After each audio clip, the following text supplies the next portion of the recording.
మనం చదువుకున్నటువంటి ఈ 34వ కీర్తనలో చాలా అంశాలు ఉన్నాయి. కేవలం 2 అంశాలు మాత్రమే జ్ఞాపకం చేయాలని తలంచుతున్నాను.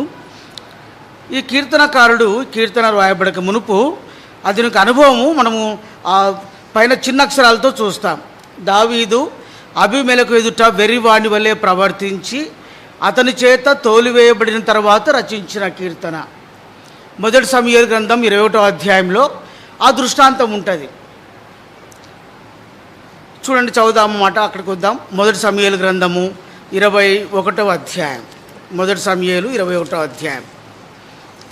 ఇక్కడ 10వ వచనంలో చూస్తే, దావీదు సౌలునకు భయపడి ఆ దినముననే లేచి పారిపోయి గాతు రాజైన ఆకీషుని వద్దకు వచ్చెను అని రాయబడింది. గాతు రాజైన ఆకీషు అన్న గాతు రాజైన అబీమెలెకు అన్న ఒకటే అని మనము డేవిడ్ గుజిక్ అయినటువంటి కామెంటరీలోను డాక్టర్ స్పర్జన్ గారి కామెంట్లో కూడా చూస్తాం.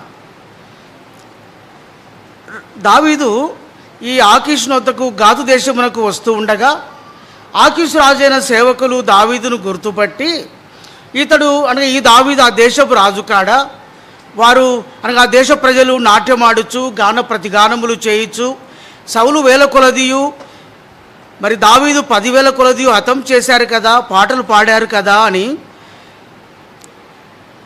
వారు అతన్ని బట్టి రాజుతో మాట్లాడుతుండగా ఆ మాటలు విన్నటువంటి దావీదు ఆ మాటలు మనసులో ఉంచుకొని గాతు రాజు అయినటువంటి ఆకీషునకు భయపడి అతను ఏం చేస్తున్నాడంట, వెర్రివాణి వలె నటిస్తూ ఉన్నట్టుగా చూస్తాం. ఒకవైపు సౌలునకు భయపడి పారిపోతూ వచ్చినాడు, గాతు యొక్క దేశమునకు వచ్చాడు, గాతు అనే దేశమునకు వచ్చాడు. అక్కడి ప్రజలు దావీదును గుర్తుపట్టి గాతు రాజైన ఆకీషునకు ఈ దావీదు ఎవరో తెలియచేయగా ఈ ఆకీషునకు కూడా దావీదు బహుగా భయపడి అతను ఏం చేస్తున్నా అంటే వెర్రివాణి వలె నటిస్తూ ఉన్నట్టుగా చూస్తాం. ఆ వెర్రివాణి వలె లేదా పిచ్చి చేష్టలు చేస్తూ నటిస్తున్నటువంటి దావీదును ఆకీషు రాజుని వద్దకు తీసుకొని రాగా ఆకీషు అంటాడు, మీరు చూచితిరు కదా వాడికి పిచ్చి పట్టింది, నా యొద్దకు ఎందుకు తీసుకొచ్చారు? పిచ్చి చేష్టలు చేయవాడితో నాకేమి పని? నా సన్నిధిని పిచ్చి చేష్టలు చేయవాడు తీసుకొని వచ్చారెందుకు అని చెప్పి వారితో మాట్లాడినప్పుడు మరి తిరిగి ఆ యొక్క ఆకీషు రాజు దగ్గర నుండి దావీదు బయలుదేరి అదుల్లాము గుహలోనికి పారిపోయినట్టుగా చూస్తాం.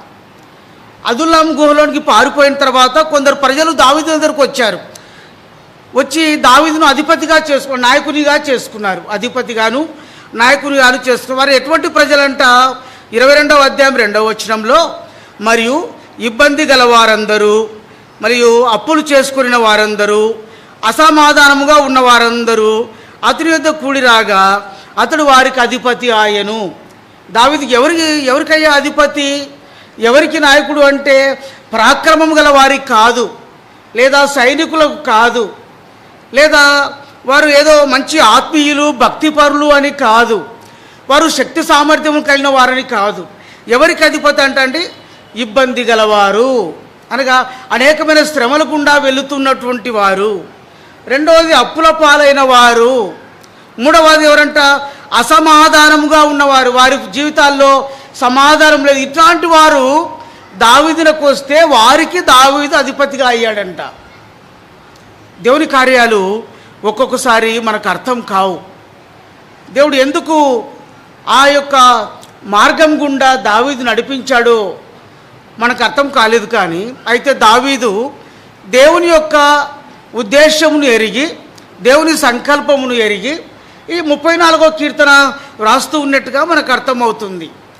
ఈ ఇబ్బంది గల వారికి, అప్పులు గల వారికి, అసమాధానంగా ఉన్నవారికి అధిపతి అయినటువంటి దావీదు సౌలుకు భయపడి, ఆకీషు రాజులకు భయపడి అదుల్లాము యొక్క గుహలోనికి పారిపోయి దాగుకున్నటువంటి దావీదు చెప్పే మాట ఏంటంటే 34వ కీర్తన 1వ వచనంలో, నేను ఎల్లప్పుడూ యెహోవాను సన్నుతించెదను. It is possible in our life. మన జీవితంలో ఇది సాధ్యమేనా? రాజులకు భయపడి పారిపోతూ ఉన్నటువంటి దావీదు, గుహలోనికి వెళ్ళి దాక్కున్నటువంటి దావీదు, ఎటువంటి సహాయము చేయలేనటువంటి వారికి అధిపతిగా చేయబడిన దావీదు ఇప్పుడు ఏమంటాడంటే, నేను ఎల్లప్పుడూ యెహోవాను సన్నుతించెదను. ఎవరు సన్నుతిస్తారంటే మనం 7వ వచనంలో చూస్తాము, యెహోవా యందు భయభక్తులు గల వారి చుట్టూ ఆయన దూత కావలి ఉండి వారు రక్షించును. కాబట్టి ఎవరైతే యెహోవా యందు భయభక్తులు కలిగి ఉంటారో వారి చుట్టూ యెహోవా దూత కావలిగా ఉండి రక్షిస్తూ ఉండగా, అటువంటి వారు ఏ పరిస్థితుల గుండా వెళ్ళినా, ఎవరికి భయపడి పారిపోతూ ఉన్నా, ఎటువంటి సమస్యల్లో ఉన్నా, ఎటువంటి వారు తన చుట్టూ చేరుతూ వచ్చినా వారు ఏమంటారంట, నేను ఎల్లప్పుడూ యెహోవాను సన్నుతించెదను. దావీదు తన యొక్క ఆంతరంగ జీవితంలో భయంతో జీవిస్తూ ఉన్నాడు. సౌలు వచ్చి ఎప్పుడు చంపేస్తాడో తెలీదు. గాతు దేశం వరకు వెళ్తే అక్కడ ఆకీషు రాజుకు బహుగా భయపడినట్టుగా చూస్తాం. అక్కడ ఆకీషు రాజు అంటే గాతు రాజుని ఆకీషు గుర్తుపట్టకుండా ఓ పిచ్చివాని వల్లే వెర్రివాని వల్లే ప్రవర్తించి తప్పించుకొని వచ్చాడు. అటువంటి దావీదు అంటాడు, నేను యెహోవాను స్తుతిస్తా. ఎప్పుడంటే నేను ఎల్లప్పుడూ, మన సండే స్కూల్లో ఒక పాట ఉంది, సండే స్కూల్ బుక్లో ఒక పాట ఉంది, నేను ఎల్లప్పుడూ యెహోవాను సన్నుతించెదను, నిత్యము ఆయన కీర్తి నా నోట నుండును, ఆరాధన ఆపను, స్తుతించుట మానను అని ఉంది ఒక పాట విబిఎస్ మన సండే స్కూల్ బుక్లో. ఎంత చక్కని పాట చూసారా. ఎల్లప్పుడూ సన్నుతించడం మాత్రమే కాదు, ఏం చేయాలంట, 62వ కీర్తన కూడా మాట చూస్తాం. 62వ కీర్తన 8వ వచనంలో, నేను ఎల్లప్పుడూ ఆయన యందు నమ్మిక ఉంచి ఉన్నాను. నోట్ చేసుకోండి, చాలా చదవాల్సిన అవసరం లేదు, సమయం తక్కువ ఉంది కనుక. 62వ 8వ వచనంలో అంటాడు, నేను ఎల్లప్పుడూ ఆయన యందు నమ్మిక ఉంచి ఉన్నాను అంటాడు. అంటే ఎల్లప్పుడు కూడా ఆయన యందు భయభక్తి కలిగిన మనకు మంచి జరిగినప్పుడు, లేదంటే మంచి లాభం జరిగినప్పుడు, లేదంటే మంచి ఉద్యోగం వచ్చినప్పుడు, లేదా మనము అన్ని విషయాల్లో ఆశీర్వదించబడినప్పుడే మాత్రమే కాదు, కానీ మన ప్రతి పరిస్థితుల్లో కూడా ఎల్లప్పుడూ యెహోవాను సన్నుతించాలా. 62వ కీర్తన 8వ వచనం ప్రకారము ఎల్లప్పుడూ ఆయన యందు నమ్మిక ఉంచాలా. 106వ కీర్తన 3వ వచనం ప్రకారము ఎల్లప్పుడూ ఆయన యందు నీతిని అనుసరించి నడుచుకునేవారుగా ఉండాలా. గలతీ రాసిన పత్రిక 4వ అధ్యాయం 18వ వచనం ప్రకారము ఎల్లప్పుడూ ఆయన యందు ఆసక్తి కలిగి ఉండాలా. తర్వాత 2వ తెస్సలోనికీయులకు రాసిన పత్రిక 3వ అధ్యాయం 16వ వచనం ప్రకారము ఎల్లప్పుడూ దేవునితో సమాధానము కలిగి ఉండాలా. ఎవరుంటారయ్యా ఆ విధంగా అంటే, యెహోవా యందు భయభక్తులు కలిగిన వారు అలా ఉంటారు. యెహోవా యందు భయభక్తులు కలిగిన వారు ఎల్లప్పుడూ ప్రభువును సన్నుతిస్తారు. యెహోవా యందు భయభక్తులు కలిగిన వారు యెహోవా యందు నమ్మిక ఉంచేవారుగా ఉంటారు. యెహోవా యందు భయభక్తులు కలిగిన వారు యెహోవా యందు నీతిని అనుసరించి నడుచుకునేవారుగా ఉంటారు. యెహోవా యందు భయభక్తులు కలిగిన వారు ఆయన కార్యముల యందు ఎల్లప్పుడూ ఆసక్తి కలిగిన వారుగా ఉంటారు. యెహోవా యందు భయభక్తులు కలిగిన వారు ప్రభువుతో ఎల్లప్పుడూ సమాధానం కలిగిన వారుగా ఉంటారు. అటువంటి వారికి ఏమంటండి, యెహోవా వారి చుట్టూ ఆయన దూతలు కావులిగా ఉండి రక్షించేవాడుగా ఉంటాడు. మన ఆత్మీయ జీవితంలో దేవుని దూతలు మన చుట్టూ కావులిగా ఉండి మనల్ని రక్షించాలంటే మనం ఎలా ఉండాలి రాబడిందంటే, యెహోవా యందు భయభక్తులు కలిగిన వారుగా ఉండాలా. భయభక్తులు కలిగి ఉండడం మాత్రమే కాదు, ఎల్లప్పుడూ యెహోవాను స్తుతిస్తూ రావాలా. ఎల్లప్పుడూ అన్ని పరిస్థితుల్లో యెహోవా యందు నమ్మిక ఉంచాలా. ఎల్లప్పుడూ అనగా ప్రతి సమయంలో అసమయంలో యెహోవా యందు మనము నీతిని కలిగిన వారుగా ఉండాలి, నీతి మంతులముగా జీవిస్తూ రావాలా. ఎల్లప్పుడూ దేవుని యొక్క కార్యముల యందు ఆసక్తి కలిగి ఉండాలా. ప్రతి పరిస్థితి యందును మనము మన దేవునితో ఎల్లప్పుడూ సమాధానం కలిగిన వారుగా ఉంటూ రావాలా. అప్పుడంట దేవుని దూత మన చుట్టూ కావలిగా ఉండి మనల్ని రక్షించేవాడుగా ఉంటాడు. అందరూ బట్టి దావీదు యొక్క అనుభవం 34వ కీర్తనలో 4వ వచనంలో అంటాడు, నాకు కలిగిన భయములన్నిటిలో నుండి ఆయన నన్ను తప్పించాను. ఏం భయం? సౌలు నుండి భయపడి పారిపోయాడు. గాతురాజైన ఆకీషుకు భయపడ్డాడు అని రాయపడ్డాడు. ఆ దావీదు అంటాడు, నేను ఎవరికైతే భయపడుతూ వచ్చానో ఆ భయములన్నిటిలో నుండి ఆయన నన్ను తప్పిస్తూ వచ్చాడు. కనుక నా ముఖం ఎప్పుడు కూడా లజ్జింపదు. ఆయన తట్టు చూడగా ఆయన వెలుగు నాకు కలుగుతూ వచ్చింది. ఈ దీనుడు అనగా దావీదునైన నేను దీనుడుగా నన్ను నేను తగ్గించుకొనొచ్చు యెహోవాకు మొరపెట్టగా ఆయన మొర ఆలకించి నా కలిగిన శ్రమలన్నిటిలో నుండి నన్ను విడిపించెను లేదా రక్షించెను అని 6వ వచనం రాస్తూ ఉన్నాడు. ఎటువంటి అనుభవం చూడండి. దావీదు తన యొక్క భయములన్నిటిలో నుండి యెహోవాకు మొరపెడుతున్నప్పుడు లేదా యెహోవాను సన్నుతించినప్పుడు అన్ని శ్రమలో నుండి ఆయనను యెహోవా దేవుడు రక్షిస్తూ వచ్చాడు. ఎట్లా రక్షించాడంటే తన దూతను కావలిగా ఉంచి రక్షిస్తూ వచ్చాడు. మరి అరణ్యంలో ఉన్నాడు, లేదా అదుల్లాము గుహలో ఉన్నాడు. అనేకులు ఇబ్బంది కలవారు, అప్పుల్లో ఉన్నవారు, సమాధానం లేనివారు ఆయన చుట్టూ చేరి వచ్చారు. వారికి భోజనం ఎవరు పెడతారు? వారికి ఆహారం ఎవరు అందిస్తారు? దావీదు అంటాడు 9వ వచనంలో, ఆయన ఎందుకు భయభక్తులు కలిగి ఉండటం వలన ఆయన భయభక్తులు ఉంచు వానికి ఏమీ కొదవలేదు. సింహ పిల్లలు లేమి కలిగి ఆకలి కొనుడు కానీ యెహోవాను ఆశ్రయించు వారికి ఏ మేలు కొదువ ఉండదు. నా పరిస్థితుల్లో, నా భయంలో, నేను పారిపోయినప్పుడు, అరణ్యంలో ఉన్నప్పుడు, లోయలో ఉన్నప్పుడు, పర్వతంలో ఎక్కుతూ ఉన్నప్పుడు, గుహలో దాక్కున్నప్పుడు నేను యెహోవాను ఆశ్రయించటం మానలేదు. నేను యెహోవా యందు భయభక్తి కలిగి ఉండటం మానలేదు. కనుక నాకేమీ కొదవలేదు. సింహ పిల్లలు ఒకవేళ ఆకలి కొంటాయేమో కానీ యెహోవాను ఆశ్రయించడం ద్వారా నాకేమీ కొదవలేదు.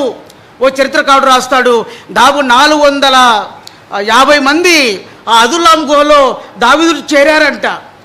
450 మందికి భోజనం కావాలంటే ఎంత ఆహారం కావాలా? వాటినన్నిటి కూడా దావీదు యెహోవాను ఆశ్రయించగా దేవుడు వారిని పోషిస్తూ వచ్చినట్టుగా చూస్తాం. దావీదు ఒక అనుభవంలో ఆయన అంటాడు, ఐలారాములారా, సింహపు పిల్లలు ఆకలి కొంటాయేమో కానీ అయితే నేను యెహోవాను ఆశ్రయించగా నేను లేదా నాకు నా చుట్టూ ఉన్న వారికి లేమి కలుగదు, ఏ మేలుడు కొదువగా లేదు. చూసారా, ఇది దావీదు యొక్క అనుభవం. మన ఆత్మీయ జీవితంలో మనం యెహోవాను ఆశ్రయించినప్పుడు, యెహోవా యందు భయభక్తులు కలిగి వచ్చినప్పుడు ఏ కొదువ లేకుండా యెహోవా దేవుడు మనల్ని ఆయన పోషించేవాడు. కొదువ లేకుండా మనల్ని పోషించి మనల్ని రక్షించేవాడుగా, కాపాడేవాడుగా ఉంటాడు. ఆయన ఏం చేస్తాడంట, తన దూతలు ఆజ్ఞాపిస్తాడంట. యెహోవా దూతలు వారి చుట్టి ఉండి వారిని కాపాడడం మాత్రమే కాదు, వారు రక్షించడం మాత్రమే కాదు, వారి అవసరత తీర్చడం మాత్రమే కాదు, వారి అక్కర తీర్చడం మాత్రమే కాదు, వారి ఆకలిని తీర్చి వారిని బలపరిచేవారు యెహోవా దూతలు. దాదాపుగా పరిశుద్ధ గ్రంథమైన బైబిల్లో దూత అనేటువంటి మాట చూస్తే 433 పర్యాయములు దూత గురించి రాయబడుతూ వచ్చింది. అనగా ప్రతి సంవత్సరానికి ఒక్కొక్కరు చొప్పున చూసుకుంటే కూడా ఇంకా ఎక్కువైన దూతలు మనతో ఉన్నారని అర్థం. కనుక యెహోవా దూతలు మన కావలును రక్షిస్తురాగా ఆయన అంటాడు 17వ వచనంలో, ఆయనకు నీతిమంతులు మొరపెట్టగా యెహోవా ఆలకించును, వారి శ్రమలన్నింటి నుండి విడిపించును. ఇక్కడ మొట్టమొదటిగా 6వ వచనంలో చూస్తాం ఆయన రక్షిస్తాడు, 17వ వచనం చూస్తాం ఆయన విడిపిస్తాడు. ఎక్కడి నుండి? శ్రమల్లో నుండి. 19వ వచనంలో వాటన్నిటిలో నుండి అనగా కలిగేటువంటి ఆపదలన్నిటిలో నుండి ఆయన విడిపించేటువంటి వాడు. దావీదు జీవితంలో ఎన్ని శ్రమలు వచ్చాయి, ఎన్ని ఆపదలు వచ్చాయి, వీటన్నిటి మధ్య దేవుడు దావీదును ఎంతగా కాపాడుతూ వచ్చినాడో మనం చూస్తూ వస్తాం. ఈ దూతల విషయమే ఆలోచిస్తే పరిశుద్ధ గ్రంథంలో 91వ కీర్తన చదవండి మాట. 91వ కీర్తన 11వ వచనం. 91వ కీర్తన 11వ వచనం. 91వ కీర్తన 11వ వచనం. నీ మార్గములన్నిటిలో నిన్ను కాపాడుటకు ఆయన నిన్ను గూర్చి తన దూతలకు ఆజ్ఞాపించును. అనగా మన మార్గములన్నింటిలో కూడా దేవుడు ఏం చేస్తాడంట, తన దూతలకు ఆజ్ఞాపిస్తాడు. ఎందుకొరకు? మనల్ని కాపాడేదాని కొరకు. 8వ కీర్తనలో అంటాడు 4వ వచనంలో, అయ్యా నీవు మనుషులను జ్ఞాపకం చేసుకొనుటకు నరమాత్రుడు ఎంతటి వాడు. చదవండి ఒకరు. 8వ కీర్తన 4వ వచనం. వాడేపాటి వాడు? నువ్వు నరపుత్రుని దర్శించుటకు వాడేపాటి వాడు. చూసారా, అయ్యా నేను ఎంతటి వాడిని, నేను మనుష్య మాత్రుడను, నేను నరమాత్రుడను. దేవుడు నన్ను జ్ఞాపకం చేసుకోవటానికి, దేవుడు నన్ను దర్శించటానికి నేను ఎంతటి వాడను. ప్రేమ సహోదరి, అటువంటి ఎన్నిక లేనటువంటి నీ ఎడల నా ఎడల దేవుడు తన కనికరమును చూపి మనల్ని కాపాడునట్లుగా, మనల్ని రక్షించినట్లుగా తన దూతలకు ఆజ్ఞాపిస్తూ ఉన్నాడు. ఆయన అంటాడు 19వ కీర్తనలో, నీ మార్గములన్నిటిలో నిన్ను కాపాడుటకు ఆయన ఏం చేస్తాడంట, తన దూతలకు ఆజ్ఞాపిస్తాడంట. ఆ దూతలు వస్తారు, అయ్యా మన మార్గంలో పడిపోతున్నప్పుడు మన పాదం రాయి తగలకుండా మనల్ని ఎత్తి పట్టుకునేవారుగా ఉంటారు. వారు ఏం చేస్తారంట, సింహములను నాగుపాములను త్రొక్కినప్పుడు ఆ కొదమ సింహములు భుజంగములను నువ్వు అణిచివేస్తావు. కారణం ఏంటంటే దూతలు నీతో నాతో ఉండగా ఆ యొక్క విషకరమైనటువంటి సర్పంలేమి, హానికరమైన జంతువులేమి, క్రూర మృగములేమి మనకి ఎటువంటి హాని చెయ్యవు. మన ఆత్మీయ జీవితంలో యెహోవా యందు మనం భయభక్తులు కలిగినప్పుడు, మనం యెహోవాను ఆశ్రయించినప్పుడు, ఈ యొక్క సింహముల వంటి, నాగుపాముల వంటి, కొదమ సింహముల వంటి శత్రువు మనల్ని ఆవరించిన అటువంటి పరిస్థితులు మనల్ని చుట్టుముట్టిన మనకు హాని చేయకుండా దేవుడు తన దూతలకు ఆజ్ఞాపించి ఆ దూతలు మన చుట్టూ చేరిరాగా వీటన్నిటి యొక్క అపాయము నుండి, శ్రమల నుండి, ఆపదల నుండి యెహోవా మనలను తన దూతల ద్వారా ఆజ్ఞాపించి రక్షించువాడు, కాపాడువాడు. కనుక కీర్తనకారుడు దావీదు భక్తుడు 34వ కీర్తనలో ఎంతగా దేవుని యందు విశ్వాసం ఉంచాడో, ఎంతగా నమ్మిక ఉంచాడో మనకు అర్థమవుతా ఉంది. కానీ ప్రియమైన సోదరుడు చూస్తే యెహోవా తన దూతలకు ఆజ్ఞాపించి మనం కాపాడుతూ ఉండగా నూతన నిబంధనలో చూస్తాం. లూకాసు వార్త 1వ అధ్యాయంలో 31వ వచనంలో మరియా తన గదిలో ఉండగా ప్రభు దూత ప్రత్యక్షమవుతూ వచ్చాడు. గాబ్రియేలు ప్రత్యక్షపడి భయపడుతూ వచ్చింది. భయపడుతూ రాగా దూత మరియతో మాట్లాడిన మాట ఏంటంటే, మరియా దయాప్రాప్తురాలా, భయపడకు. చూద్దాం, ఆ మాట చదువుదామా? లూకాసు వార్త 1వ అధ్యాయం 31వ వచనం. లూకాసు వార్త 1వ అధ్యాయం 30వ వచనం కలిసి చదువుదామండి. 1:30, 29-30 కలిసి ఉంటాయి. 29-30 కలిసి ఉంటాయండి. ఇలాంటి 28 నుంచి చదువుదామండి. 28 నుంచి. ఆ దూత లోపలికి వచ్చి ఆమెను చూచి, దయాప్రాప్తురాలా, నీకు శుభము, ప్రభువు నీకు తోడై ఉన్నాడని చెప్పాను.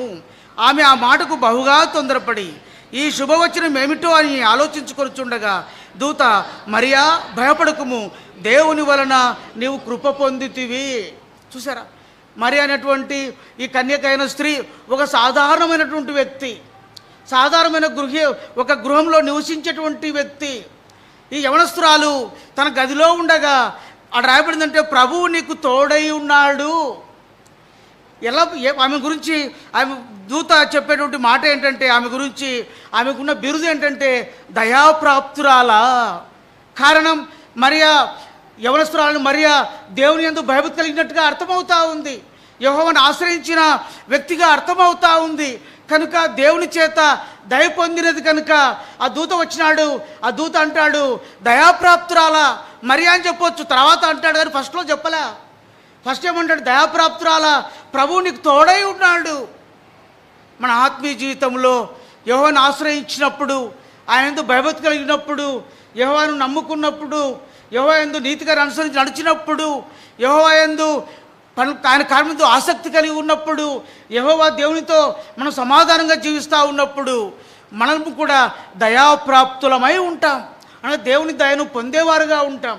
దేవుని దయను పొందినటువంటి మనకు ప్రభు అంటాడు, ప్రభువు నీకు తోడై ఉన్నాడు. చూసారా, అప్పుడు అంటాడు, మరియా భయపడకము, దేవుని వలన నీవు కృప పొందితివి. దేవుని వలన కృప పొందినటువంటి స్త్రీగా, ఒక యవనస్తురాలిగా మనం మరెను చూస్తూ వస్తాం. 28వ మత్తయి సువార్తలో 28వ అధ్యాయానికి వెళ్తే వారు ఆ స్త్రీలు పెందలకాడ లేచారు, సమాధి వద్దకు వెళ్తూ ఉన్నారు. అయ్యో మన కొరకు సమాధిని ఎవరు తెరుస్తారని వారు సంభాషించుకుంటూ వెళ్తున్నారు. సమాధిని వెళ్ళి చూస్తే సమాధి తెరవబడి ఉంది. ఒక దూత అక్కడికి వచ్చేసి రాయిని దొర్లించి, పరలోకం నుండి దిగి వచ్చి రాయిని దొర్లించి దాని మీద కూర్చున్నాడు. అప్పుడు మహాభూపము కలిగింది. ఆ దూత యొక్క స్వరూపము మెరుపు వలె ఉంది. అతని యొక్క వస్త్రము హిమమంత తెల్లగా ఉంది. అతను భయపడి కావలి వారేమో చచ్చిన వారి వలె ఉన్నారు. ఆ స్త్రీలు సమాధి ఎదుకు చేరి వచ్చినప్పుడు ఆ దూతగారు చెప్పే మాట ఏంటంటే, మీరు భయపడకుడి. చూసారా, 28వ అధ్యాయం 5వ వచనంలో, మీరు భయపడకుడి, సిలువ వేయబడిన యేసును మీరు వెతుకుతున్నారు అని నాకు తెలియను, ఆయన ఇక్కడ లేడు, లేచి ఉన్నాడు. మరణము అనేటువంటి, అయ్యో మా బోధకుడైనటువంటి యేసు, నజరేయుడైన యేసు చనిపోయాడు, ఆయనను సమాధి చేశారు కనుక పెందలకడని లేచి ఆ యొక్క దేహమునకు తాము సిద్ధపరిచినటువంటి సుగంధ ద్రవ్యములను పూయాలా, అక్కడ దేహమును సిద్ధపరచాలా అని చెప్పి వారు సమాధికు పెందలకడ లేచి వస్తూ ఉన్నారు. మన కొరకు రాతిని ఎవరు దొర్లిస్తారు? ఆ రాతి, పెద్ద రాతిని దొరికి అడ్డం పెట్టారు, దాన్ని గొలుసు బంధించారు, కావలిగా ఉన్నారు కనుక మరి ఎవరు తీస్తారని చెప్పి వారు చాలా అనుమానాస్పదముగా, సందేహముగా, భయముతో వారు అక్కడికి వెళ్తూ రాగా వారు చూసింది ఏంటంటే దూత యొక్క స్వరూపమును చూస్తూ ఉన్నారు. దూత యొక్క వస్త్రములు హిమము వలె మంచు వలె దగదగ మెరిసేటువంటి ఆ దూతను వారు చూస్తూ ఉన్నారు. ఆ దూత రాతిని పొరలించి రాతి పైన కూర్చొని ఉండుట వారు చూశారు. ఆ దూత యొక్క స్వరూపం చూసినప్పుడు వీరు భయపడుతూ వచ్చినట్టుగా అర్థమవుతుంది. వారి భయంలో దూత అంటాడు, మీరు భయపడకండి, మీరు ఎవరిని వెతుకుతున్నారో నేను ఎరుగుదును. సిలువ వేయబడినట్టు యేసు, మీరు సమాధిలో ఉంచిన యేసు, ఆయన ఇక్కడ లేడు, ఆయన లేచి ఉన్నాడు. ఆయన మీకంటే ముందుగా గలిలయకు వెళ్తూ ఉన్నాడు. కనుక మీరు వెళ్ళి శిష్యులకు తెలియచేయండి. ఎంత ధైర్యంతో కూడినటువంటి మాట. అంతవరకు భయంగా వెళ్ళారు, ఎంతో అనుమానంతో వెళ్ళారు, సందేహాస్పదంగా వెళ్ళారు. రాయిని ఎవరు దొర్లిస్తారని చెప్పి ఎంతో భయముతో, అనగా తన యొక్క గురువైనటువంటి యేసుప్రభు వారు, బోధకుడైన యేసుప్రభు వారు చనిపోయాడనేటువంటి దుఃఖంతో వెళ్ళారు. ఆ దుఃఖంలో ప్రభు యొక్క దూత వారికి ప్రత్యక్షమై వారితో మాట్లాడుతూ భయపడకుడి. ప్రియమైనవారా, మన ప్రియమైన వారిని మనం కోల్పోయి ఉండవచ్చు. మన ప్రియమైన వారు మనం లోకం విడిచి వెళ్ళి ఉండవచ్చు కాక దూత మనతో మాట్లాడే మాట అంటే ఈరోజు ప్రియమైన వారులారా, భయపడకుడి, వారు ఇక్కడ లేరు, వారు పరదేశుకు వెళ్ళారు. నువ్వు సమాధిలో ఉన్నావని నవంబర్ 1 తారీఖు 2 తారీఖు వస్తే సమాధిని శుభ్రం చేస్తూ ఉన్నావు, దాన్ని శుద్ధీకరిస్తున్నావు, అలంకరిస్తున్నావు. సంవత్సరంకి ఒకసారి ఆ యొక్క చనిపోయాడని చెప్పేసి ఫోటో పెట్టుకొని ఏడుస్తూ ఉన్నావు. ఎందుకు ఏడుస్తున్నావు? ఎందుకు బాధపడుతున్నావు? సమాధుల దగ్గరికి ఎందుకు వెళ్తున్నావు? సమాధిని చూసి ఎందుకు బాధపడుతున్నావు? వారు ఇక్కడ లేరు, మీకంటే ముందుగా పరదేశుకు వెళ్ళారు. పరదేశులో మీరు వారిని చూస్తారు. ప్రభుదూత మనతో మాట్లాడుతూ ఉండగా ప్రియమైన వారలారా, మన యొక్క కన్నీళ్లు తుడవబడును గాక, మన దుఃఖము సంతోషంగా మార్చబడును గాక, కుంగిపోయిన మన హృదయంలో ధైర్యము తెచ్చుకుందుము గాక. ఇక్కడ ప్రభుదూత వారితో మాట్లాడుతూ వచ్చినట్టుగా చూస్తాం. చూడండి, ఇంకొకటి న్యాయాధిపతుల గ్రంథంలో, న్యాయాధిపతుల గ్రంథం 6వ అధ్యాయం చదవండి, 12వ వచనం. న్యాయాధిపతులు 6వ అధ్యాయం 12వ వచనం. యెహోవా దూత అతనికి కనబడి, పరాక్రమం గల బలాఢ్యుడా, యెహోవా నీకు తోడై ఉన్నాడు. చూసారా, ఇక్కడ ఎవరి గురించి రాయబడింది? గిద్యోను గురించి రాయబడింది. ఇశ్రాయేలులు ఏం చేశారంటే మిద్యానీయులకు భయపడుతూ వచ్చినారంట. చూడండి, 6వ వచనంలో రాయబడింది. అందరం కలిసి చదువుదాం. 6:6 న్యాయాధిపతులు 6వ అధ్యాయం 6వ వచనం. అందరం కలిసి చదువుదామా? దేశమును పాడు చేయుటకు వారు దానిలోనికి వచ్చిరి. ఇశ్రాయేలీయులు మిద్యానీయుల వలన మిక్కిలి హీనదశకు వచ్చినప్పుడు వారు యెహోవాకు మొరపెట్టిరి. మిద్యానీయులు ఇశ్రాయేలీయులను ఏం చేశారంట? మిక్కిలి బాధ పెడుతూ వచ్చినారంట. వారు బాధ పెట్టడం ద్వారా ఇశ్రాయేలు ప్రజలు మిక్కిలి హీనదశకు వచ్చారు. హీనదశలో ఉన్నటువంటి వారు యెహోవాకు మొరపెట్టారు. హీనదశలో ఉన్నటువంటి ఇశ్రాయేలు ప్రజలు, లేదంటే ఇశ్రాయేలుడైన గిద్యోను ఆ యొక్క మిద్యానీయులకు భయపడి వారు ఆ గోధుమలను దుల్లగొట్టుచుండగా, ఎక్కడ దుల్లగొడుతున్నాడంటే గిద్యోను మరుగై ఉండునట్లుగా, అనగా మిద్యానీయులు కనబడకుండా దాగు స్థలంలోనికి వెళ్ళి గానుగ చాటును దాగుకొని తను ఏ గోధుమలైతే పండించాడో, ఏ గోధుమలనైతే పొందాడో, ఏ గోధుమల ఆహారంగా సమకూర్చుకున్నాడో వాటిని దుల్లగొడుతూ ఉండగా యెహోవా దూత ప్రత్యక్షమైనట్టుగా చూస్తూ ఉన్నాం. యెహోవా దూత అంటాడు అతనికి కనబడి, పరాక్రమం గల బలాఢ్యుడా. ఎక్కడ ఉంది బలాఢ్యుడు? ఎక్కడ పరాక్రమం ఉంది గిద్యోనుకు? చూస్తే భయపడుతూ వచ్చినాడే, హీనదశకు వచ్చినాడే, మిద్యాల నుంచి దాచిపెట్టుకున్నాడే, గోధుమలను దుల్ల పెట్టుకుంటుండగా వాటి గానగచాటును దాక్కుంటూ వచ్చినాడే. అటువంటి వ్యక్తిని దూత ఏమంటాడంటే, పరాక్రమం గల బలాఢ్యుడా, యెహోవా నీకు తోడై ఉన్నాడు. అనగా గిద్యోను యొక్క అంతరంగం భౌతికంగాను ఆత్మీయముగాను ఆయన గిద్యోను ఎంత పరాక్రమం గలవాడో, ఎంత బలాఢ్యుడో దేవుడు ఎరిగినవాడుగా ఉన్నాడు. ఓ గిద్యోను, నేను ఏమాత్రం పరాక్రమం లేదనుకుంటున్నావు, నాకు బలం లేదనుకుంటున్నావు, నేను పోరాడలేననుకుంటున్నావు. మిద్యానీయుల చేత మిక్కిలి హీనదశకు వచ్చి ఆ హీనదశను బట్టి కృంగిపోయావేమో, ఆ యొక్క దుఃఖపడుతున్నావేమో, హృదయం గాయపడిందేమో, హృదయం బద్దలైపోయిందేమో, అందుకనే నువ్వు గానుగచాటును దాక్కొని ఉన్నావు. అయితే నీ ఆంతరంగంలో ఉన్న పరాక్రమం నీకు తెలీదు, నువ్వెంత బలాఢ్యుడవో నీకు తెలీదు. నిన్ను బలపరచడానికి, ఆ పరాక్రమం ఏంటో నీకు తెలియచేయడానికి, నీ పక్షంగా నీకు విజయం అనుగ్రహించడానికి ఇదిగో నేను వచ్చి ఉన్నాను. ప్రభువు నీకు తోడై ఉన్నాడు కనుక నన్ను పంపాడు. నా అంశం ఏంటి ప్రేమ వారలారా, మనం హీన దశలో ఉన్నప్పుడు, మనం కష్టాల్లో ఉన్నప్పుడు, మనకి ఎటువంటి సహాయం లేనప్పుడు, శత్రువుకు భయపడి పారిపోయినప్పుడు, దావుకొని ఉన్నప్పుడు, మన యొక్క ఆంతరంగంలో మనం ఎంత బలవంతులమో, ఆంతరంగంలో మనం ఎంత పరాక్రమం గలవారమో, ఆత్మీయంగా ఎంతగా బలవంతులమై ఉన్నామో దేవునిలో దేవుడు గుర్తు చేస్తా ఉన్నాడు. నీకు ఆత్మీయమైన స్థితిని బట్టి ధైర్యం తెచ్చుకో. నీ ఆత్మీయమైన స్థితిని బట్టి యెహోవా యందు నువ్వు భయభక్తి కలిగి ఉండగా, యెహోవాను ఆశ్రయించి ఉండగా నువ్వు భయపడి దాక్కుని ఉండవచ్చు గాక. ఇదిగో ప్రభు నీకు తోడై ఉన్నాడు కనుక బలము తెచ్చుకో. నేను నీ పక్షంగా ఉండి నీకు యుద్ధము చేసి విజయము దయచేసేవాడను. మన ఆత్మీయ జీవితంలో యెహోవా తన దూతలను పంపి మనము దావుకున్న, హీనదశలో ఉన్న, మిక్కిలి శ్రమలో ఉన్న మనను బలపరచువాడు మన దేవుడు. మోషే జీవితంలో చూస్తాం. ఆయన ఇశ్రాయేలు ప్రజలకు నాయకుడిగా ఉండి ఇశ్రాయేలు ప్రజలను అరణ్యమందు నడిపిస్తూ ఉండగా దేవుడు చెప్పే మాట ఏంటంటే, నిర్గమకాండము 23వ అధ్యాయం చదువుదాం. ఒక మాట చదువుదాం. నిర్గమకాండం 23వ అధ్యాయం 20వ వచనం అందరు కలిసి చదువుదాము. నిర్గమకాండము 23వ అధ్యాయం 20వ వచనం అందరు కలిసి చదువుదామండి. ఇదిగో త్రోవలో నిన్ను కాపాడి నేను సిద్ధపరిచిన చోటుకు నిన్ను రప్పించుటకు ఒక దూతను నీకు ముందుగా పంపుచున్నాను. 40 సంవత్సరములు ఇశ్రాయేలీయుల అరణ్య యాత్రలో మోషే, ప్రభువా నేను నత్తివాడను, నన్ను ఎవరు నమ్మరు, నన్ను కాక ఇంకొకరిని నాయకుని ఎంచుకో, నాకు చేత కాదు, నేను పరిచర్య చేయలేను, నేను ఇశ్రాయేలు ప్రజలు నడిపించలేను, నేను వారి అరణ్య మార్గంలో తీసుకుని వెళ్ళలేను అని చెప్పి మోషే దేవుని దగ్గర పలుకుతా వచ్చినప్పుడు దేవుడు ఎట్లా నడిపించాడండి మోషేను? ఏం చేశాడు? త్రోవలో నిన్ను కాపాడి నేను సిద్ధపరిచిన చోటుని రప్పించుటకు ఒక దూత నీకు ముందుగా వెళ్తూ వస్తాడు. నీ ముందర దూత ఉంటాడు. నీకు ఏ పరిస్థితి వచ్చినా, ఏ ఆపద వచ్చినా, ఏ ఇబ్బంది వచ్చినా, ఏ కష్టం వచ్చినా ఆ దూత ఏం చేస్తాడంటే నిన్ను కాపాడి నువ్వు ఏ త్రోవలో వెళ్ళాలో, ఏ స్థలంలో సిద్ధపరిచే స్థలానికి వెళ్ళాలో, ఏ నెబో శిఖరమునకు వెళ్ళాలో, నువ్వు చివరి శ్వాస విడిచేటువంటి ఆ నెబో శిఖరమునకు వెళ్ళేంత వరకు కూడా నీ ముందర ఎవరు ఉంటారంటే ఒక దూత ఉంటాడు. ఆ దూత నీ కావలిగా ఉండి నిన్ను కాపాడుతూ చక్కని త్రోవలో నిన్ను నడిపిస్తూ వస్తాడు. ప్రియమైన సహోదరి, మోషేకు తోడుగా ఉన్నటువంటి దూత అయిన దేవుడు, మోషేకు తోడుగా ఉండే కొరకై దూతను పంపిన దేవుడు మన ఆత్మీయ జీవితంలో మనకు తోడుగా ఉండటానికి తన దూతను మనతో పాటు పంపడా? మన యొక్క త్రోవలో మన ముందుండి మనల్ని నడిపించడానికి తన దూతను పై మనం నడిపించడా?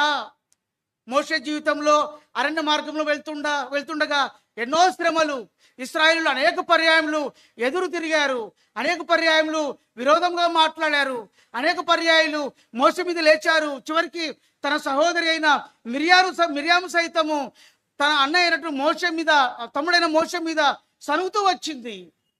అయినప్పటికీ యెహోవా దూత మోషేకు ముందుగా వెళ్తూ ఉండగా వాటన్నిటిలో మోషే విజయం పొందినట్టుగా చూస్తాం. ఎర్ర సముద్రం వంటి సముద్రం అడ్డం వచ్చినా, ఏ పరిస్థితి వచ్చినా ఆ సీనాయి పర్వతం మీద దాదాపుగా కొన్ని నెలలు అక్కడ నివాసం చేస్తూ ఉన్న ఆ యొక్క 25 లక్షల మంది కాల్బలమును దేవుడు మోషే ద్వారా తన యొక్క దేవదూతలు తినేటువంటి ఆహారమును పంపి వారిని పోషిస్తూ వచ్చినట్టుగా బండ నుండి నీటిని పంపి ఆ యొక్క 25 లక్షల మంది కాల్బలము తాగునట్లుగా పోషిస్తూ వచ్చాడు. మోషేకు ఏమి కూడా తక్కువ కాలేదు. తన చెప్పులు కూడా అరిగిపోలేదంట. 40 సంవత్సరాలు నడిస్తే చెప్పులు అరిగిపోకుండా ఉంటాయండి. మనం 6 నెలలకే చెప్పులు మారుస్తూ ఉంటాం. ఎన్నో రకాలైన చెప్పుల జతలు మనం పెట్టుకొని ఉంటాం. అయితే మోషే అన్ని సంవత్సరములు అది అరణ్య మార్గంలో సరైన త్రోవలేని దగ్గర రాళ్ళు, రప్పలు, చెట్లు, ముళ్ళు, కంప ఉన్నటువంటి ప్రాంతంలో ఆయన ప్రయాణిస్తూ ఉండగా దాదాపుగా సీనాయి పర్వతం క్రింద ఇశ్రాయేలు ప్రజలు ఉండగా సీనాయి పర్వతం మీదకి 8 పర్యాయం ఎక్కుతూ దిగుతూ వచ్చాడే. అయినప్పటికీ కూడా ఆయన చెప్పులు పాతగిలలేదు, ఆయన చెప్పులు అరిగిపోలేదే. అంతగా యెహోవా దూత మోషేకు ముందుగా ఉండి మోషేను నడిపిస్తూ ఉండగా, ప్రియమైన సహోదరి, దేవుడు తన దూతను పంపి మనం ముందుగా మన త్రోవలో మనం ఏ ప్రాంతంలోకి వెళ్ళాలో, ఏ త్రోవలో వెళ్ళాలో, మనం ఎక్కడ ఉండాలో, మనం చేరవలసిన గమ్యమునకు చక్కని త్రోవలో ఆయన నడిపిస్తూ ఉన్నట్టుగా అర్థమవుతా వస్తూ ఉంది. లోతు జీవితంలో చూస్తే నీతిమంతుడుగా ఉండి ఆ యొక్క సొదొమ గొమొర్రా ప్రజల్లో భక్తిహీనుల మధ్య తన హృదయం నొచ్చుకుంటా ఉన్నాడు లోతు. కనుక దేవుడైతే సొదొమ గొమొర్రాను ఆకాశం నుండి అగ్నిని కురిపించి కాల్చివేయాలని తలంపుతూ ఉన్నాడు. ఆదికాండం 19వ అధ్యాయంలో దేవుడు తన దూతలను పంపలేదా? సొదొమ గొమొర్రాకు ఆ యొక్క లోతు ఇంటికి పంపిస్తూ రాగా లోతు ఇంటిలో వారు ఉండి తర్వాత ఏం చేశారంట అండి, ఆ యొక్క అగ్ని గంధకములతో కూడిన వర్షము కురిపించేదానికంటే ముందుగా లోతును బలవంతముగా సొదొమ గొమొర్రా పట్టణంలో నుండి వెలుపలికి రప్పిస్తూ వచ్చాడే. అనగా అగ్ని గంధకముల నుండి, అగ్ని వంటి మహాశ్రమల నుండి లోతును నడిపించిన దేవుడు, దేవుడు బయటికి తీసుకొని వచ్చిన దేవుడు, లోతును కాపాడుతూ వచ్చిన దేవుడు, లోతును భద్రపరిచిన దేవుడు తన దూతను పంపి రక్షిస్తూ రాగా, ప్రియమైన సహోదర సహోదరి, ఈ అంత్య దినములలో, ఈ చివరి దినములలో నిన్ను నన్ను కూడా తన దూత ద్వారా ఆయన రక్షించి కాపాడు దేవుడుగా వస్తా ఉన్నాడు. అగ్ని వంటి మహాశ్రమల నుండి ఆయనను కాపాడుతూ వచ్చినట్టుగా చూస్తాం. మనము మొదటి ఆదికాండం 19వ అధ్యాయంలో ఏలియాను చూస్తాం. చాలా ఆకలితో ఉన్నాడు. ఆ యొక్క రాజుకు ఆయన భయపడిపోయి చూడండి బదరి వృక్షం కింద కూర్చొని ఉండగా మొదటి రాజుల గ్రంథం 19వ అధ్యాయం కలిసి చదువుదాం. మొదటి రాజులు 19వ అధ్యాయం, మొదటి రాజుల గ్రంథం 19వ అధ్యాయం చూడండి 5వ వచనం. 5వ అందరూ కలిసి చదువు, అంటే 4, 5 వచనాలు కలిసి చదువుదామండి. 4, 5, 6 వచనాలు కలిసి చదువుదాం. తాను ఒక దిన ప్రయాణము అరణ్యంలోనికి పోయి ఒక బదరీ వృక్షం కింద కూర్చుండి మరణాపేక్ష గలవాడై, యెహోవా, నా పితరుల కంటే నేను ఎక్కువ వాడను కాను, ఇంత మట్టుకు చాలును, నా ప్రాణం తీసుకొనుమని ప్రార్థన చేశాను. అతడు బదరీ వృక్షం కింద పరుండి నిద్రించుచుండగా ఒక దేవదూత వచ్చి అతను ముట్టి, నీవు లేచి భోజనం చేయమని చెప్పాడు. అతడు చూచినంతలో అతని తల దగ్గర నిప్పుల మీద కాల్చబడిన అప్పమును నీళ్ల బుడ్డియు కనబడెను. కనుక అతడు భోజనం చేసి తిరిగి పరుండెను. ఇక్కడ యెజబెలునకు ఏలియా భయపడి ఎంత దూరం వెళ్ళాలంటే ఒక దిన ప్రయాణము అరణ్యంలోనికి ప్రయాణం చేస్తా వచ్చాడు. ఒక దినమంతా ప్రయాణము అరణ్యంలో ప్రయాణిస్తున్న అతనికి ఆహారం లేదు, త్రాగడానికి నీళ్లు కూడా లేవు. అలసిపోయి నడిచి అరణ్యం అనేటువంటి జీవితంలో నడిచిపోయి ఒక బదరీ వృక్షం అనేటువంటి వృక్షం కింద కూర్చుండి ఆయనలో ఏ భావం ఉందంటే అతని యొక్క ఆశ ఏంటంటే మరణాపేక్ష గలవాడై, నేను చనిపోతే బాగుంటుంది, యెజబెలు యొక్క యాహాబు యొక్క వీరి నుంచి నన్నెవరు రక్షిస్తారు, ఆ యెజబెలు నన్ను కంపల్సరిగా చంపేస్తుంది. ఒక దినమంతా ప్రయాణము అరణ్యంలోకి నడిచి వెళ్ళాడు, అలసిపోయాడు, ఆకలేస్తా ఉంది, బదరీ వృక్షం మీద కూర్చున్నాడు, ఇక చనిపోతే బాగుండు అనుకుంటా ఉన్నాడు. మరణాపేక్ష గలవాడై ఆయన ఏం చేస్తున్నాడంట, బదరీ వృక్షం కింద కూర్చొని ఉండగా అక్కడ రాయబడిన మాట ఏంటంటే కూర్చొని ఏం చేస్తున్నాడంటే, నా పితరుల కంటే నేను ఎక్కువ వాడను కాను, ఇంత మట్టుకు చాలు, నా ప్రాణము తీసుకొను ప్రభు అని ప్రార్థన చేస్తా. ప్రియమైన సహోదర సహోదరి, మన ఆత్మీయ జీవితంలో ఎన్ని పర్యాయములు మనం ఇంతగా కృంగి ఉంటిమి, కృషించిపోయి ఉంటిమి, నిరాశలో ఉంటిమి, ఇక చాలు ఈ జీవితం, నేను ఎందుకు బ్రతకాలా, నాకు అవసరం లేదు, నాకున్న కొరతలు, నాకున్న సమస్యలు, నాకున్న పరిస్థితులు, నాకున్న ఆపదలు, వీటన్నిటిలో ఈ జీవితం చాలు ప్రభు అని ఏలియా వలె మరణాపేక్ష కలిగి మనం ఎన్నిసార్లు జీవిస్తూ ఉంటుంది. నేను చనిపోతే బాగుండు, ఇక నాకు జీవితం అక్కర్లేదు, నాకు చావే శరణ్యము అని. ప్రియమైన సోదరా, ఎన్నిసార్లు మనము ఆలోచించింటిమి, ఏదో దుఃఖపడుతూ ఉంటిమి, నిరాశలో ఉంటిమి. ఏలియా అటువంటి నిరాశలో ఉండగా, మరణాపేక్షలో ఉండగా, అయ్యా నా ప్రాణం తీసుకో ప్రభువా, నా పితరుల కంటే నేనేం గొప్పవాణ్ణి కాదు, నేనేం శ్రేష్టమైన వాడిని కాదు, నా పితరులకు నేనేం మంచి కార్యములు చేయటం లేదు, నాకు చాలా ఈ జీవితము, నా ప్రాణం తీసుకోవా. ఏలియా ఆ విధంగా ప్రార్థిస్తూ ఉంటే, ఆయన బదరీ వృక్షం కింద నిద్రిస్తూ ఉంటే అంట, ఒక దూత వచ్చి ఏం చేశాడంట అండి, అతను ముట్టాడంట. ముట్టి నువ్వు లేచి భోజనం చేయమని చెప్పాడు. అప్పుడే కదా ఆయన బదరీ వృక్షం మీదకి వచ్చింది. కొంత సమయం ముందే వచ్చాడు అక్కడికి, బహుశా ఓ 15 నిమిషాలు అంటున్నట్టు అర్ధగంట అయి ఉంటుంది. నడిచి అరణ్య మార్గం నడిచి అలసిపోయి సొలిసిపోయి ఆకలి చేత నడుటకు శక్తి లేక ఆ బదరీ వృక్షం కింద పండుకున్నాడే. అంతకుముందు చూస్తే ఏమి లేదు, ఆయన చుట్టూ తినడానికి ఎటువంటి ఆహారం లేదు, అన్ని రాళ్ళు రప్పలు ఉన్నాయి, ముళ్ళ కంచెలు ఉన్నాయి, ముళ్ళ కంపలు ఉన్నాయి. ఏదో ఆ విధంగా దాన్ని అక్కడే పండుకొని అలసిపోయిన దాన్ని బట్టి నిద్రపోతా ఉన్నాడే. దేవదూత వచ్చి తట్టి అయ్యా నువ్వు లేచి భోజనం చేయమంటే చుట్టూ చూస్తే ఏమున్నాయంటే అక్కడ తల దగ్గర కాల్చబడిన అప్పం ఉంది, నీళ్ళ బుడ్డి ఉన్నాయే, ఎక్కడి నుంచి వచ్చాయి ఇవి? దేవుడు తన యొక్క కుమారుడు, తన బిడ్డలు వారి ఆకలి ఆయనకు తెలుసు, తన బిడ్డల యొక్క అలసట ఆయనకు తెలుసు, తన బిడ్డల యొక్క మరణాపేక్ష ఆయనకు తెలుసు, తన యొక్క బిడ్డల యొక్క తన పిల్లల యొక్క నిరాశ నిస్పృహ ప్రభువుకు తెలుసు, తన పిల్లల యొక్క ఆకలి లేమి కొరత ప్రభు ఎరుగును. కనుక ఏలియా యొక్క అక్కర ఎరిగిన వాడై, ఏలియా యొక్క అలసటను చూచిన వాడై, ఏలియా ఆకలిని ఎరిగిన వాడై దేవుడు ఏం చేస్తున్నాడంట, దూతను పంపి కాల్చిన అప్పమును నీళ్ళ బుడ్డిని ఏలియా ప్రక్కన ఉంచి, అయ్యా లేచి భోజనము చేయవా? ఏలియాను పోషించిన దేవుడు అన్నాక మన జీవితంలో మనల్ని కూడా పోషిస్తూ ఉన్నాడు. కొరత ఉండవచ్చు, కష్టం ఉండవచ్చు, ఆకలి ఉండవచ్చు, లేమి ఉండవచ్చు. అయితే యెహోవాను ఆశ్రయించిన వారికి, యెహోవా యందు భయభక్తుల వారికి యెహోవా తన దూతను పంపి దూతను కావలిగా ఉంచి రక్షించే దేవుడు, విడిపించే దేవుడు. ఇది ఒక దావీదు యొక్క వ్యక్తిగత అనుభవం. 34వ కీర్తనలో దేవుని చేత రక్షించబడ్డాడు, దేవుని చేత విడిపించబడుతూ వచ్చినాడు. అదే దేవుడు ఇక్కడ ఏలియాను సైతం ఆయన మరణాపేక్షలో, ఆయన నిరాశలో, ఆయన నిస్పృహలో, ఆయన మరణాపేక్ష కలిగిన వాడై ఇక చావైతే చాలు అని చెప్పేసి, ఈ జీవితం చాలయ్యా అని చెప్పి అలసిపోయి ఆకలితో ఉండి కృంగిపోయి నిరాశలో బదరీ వృక్షం అనేటువంటి వృక్షం కింద పరి ఉండి ఉండగా తన కుమారుడైన తన ప్రవక్త అయిన ఏలియాను దేవుడు మర్చిపోలేదు. ఏలియాను మర్చిపోని దేవుడు అయ్యమ్మ నిన్ను నన్ను కూడా మర్చిపోని దేవుడుగా ఉంటాడు. నిన్ను నన్ను కూడా ఆయన మర్చిపోకుండా నిన్ను నన్ను కాపాడే దేవుడు మన దేవుడు.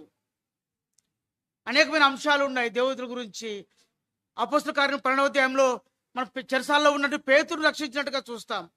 మత్తయి సువార్త 1వ అధ్యాయంలో మరియా యోసేపులను యేసుప్రభువారు జన్మించిన తర్వాత శిశువుగా ఉండగా హేరోదు చేతిలో నుండి ఆ యొక్క యోసేపునకు స్వప్నమందు దేవునితో ప్రత్యక్షమై పలికి వారిని కాపాడుతూ వచ్చినట్టుగా చూస్తాం. చివరిగా 2వ రాజుల గ్రంథంలో 19వ అధ్యాయం ఓ మాట చదువుదామండి. 2వ రాజులు 19వ అధ్యాయం 34-35 వచనాలు కలిసి చదువుదామా? 2వ రాజుల గ్రంథం 34వ అధ్యాయం 19వ అధ్యాయం 34-35 వచనాలు కలిసి చదువుదామండి. నా నిమిత్తమును నా సేవకుడైన దావీదు నిమిత్తమును నేను ఈ పట్టణమును కాపాడి రక్షించుదును. ఆ రాత్రియే యెహోవా దూత బయలుదేరి అషూరు వారి దండపేటలో జొచ్చి 185,000 మందిని హతము చేసెను. ఉదయమున జనులు లేచి చూడగా వారందరూ మృత కళేబరములై ఉండిరి. ఇక్కడ హిజ్కియా యొక్క రాజును చూస్తా ఉన్నాం. ఈ యొక్క అషూరు రాజైన సన్హెరీబు తన యొక్క ఇతర రాజుల యొక్క స్నేహితులను బట్టి వారి యొక్క సహాయము తీసుకొని హిజ్కియా యొక్క రాజ్యమును చుట్టుముడుతూ వచ్చినాడు, దండెడుతూ వచ్చినాడు.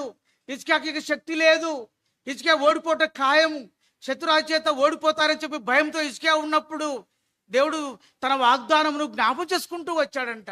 34వ వచనంలో అంటాడు, నా నిమిత్తమును నా సేవకుడైన దావీదు నిమిత్తమును నేను ఈ పట్టణమును కాపాడి రక్షించుదును. ఈ పట్టణం కాపాడి రక్షించుదని చెప్పిన దేవుడు ఏం చేశాడంట అండి, అషూరు రాజు యొక్క దండుపేటలో రాత్రి వేళ చూసారా, ఆ రాత్రియే యెహోవా దూత బయలుదేరగా దేవుడు ఆ రాత్రియే అషూరు యొక్క దండుపేటలోనికి తన దూతను పంపుతూ రాగా ఆ యొక్క యెహోవా దూత అషూరు యొక్క దండుపేటలో అనగా అషూరు రాజు యొక్క సైనికులను ఒక రాత్రియే 185,000 మందిని చంపుతూ వచ్చినట్టుగా చూస్తాం.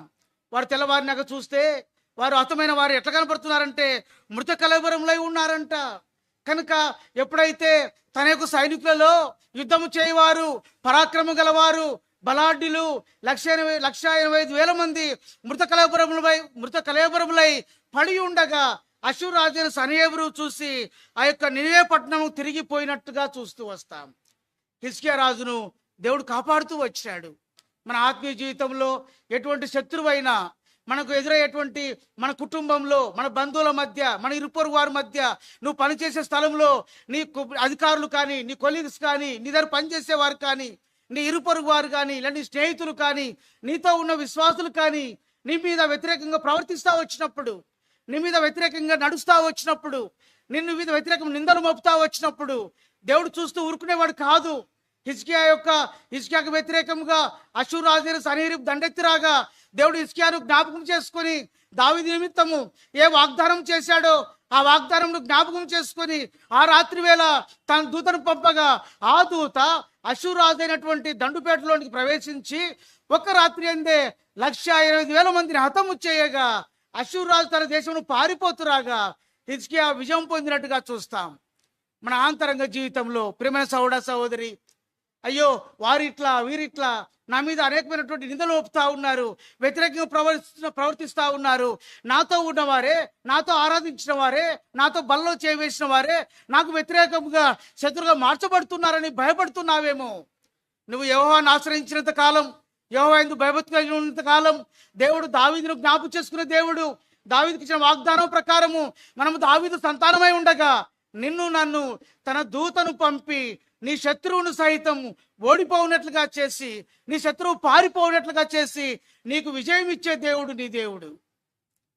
ప్రేమైన సహోదర సహోదరి, దావీదు 2 కీర్తనలు 34వ కీర్తన ఆ మాట చదువుకొని ముగించుకుందాం. 34వ కీర్తన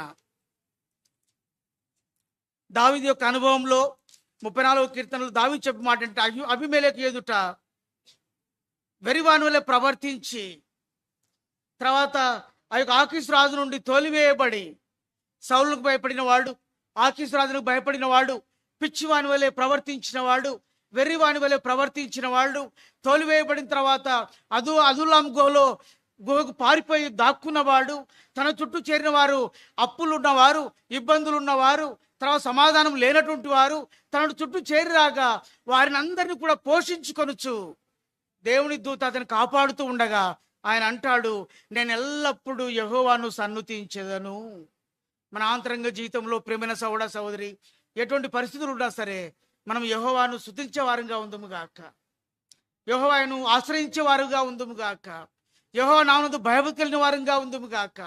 అట్టి పరిస్థితుల్లో దేవుడు తన దూతను పంపి మనతో కావలిగా ఉంచి మనల్ని కాపాడి మనల్ని రక్షించి విడిపించి విమోచించి మనం చేరవలసిన గమ్యము, మన త్రోవ ఏమైతే ఉందో ఆ చక్కని త్రోవ నడిపించి మన గమ్యమునకు మనం చేర్చేవాడు మన ప్రభువు. అట్లు పరిశుద్ధాత్మ దేవుడు మనకు సహాయం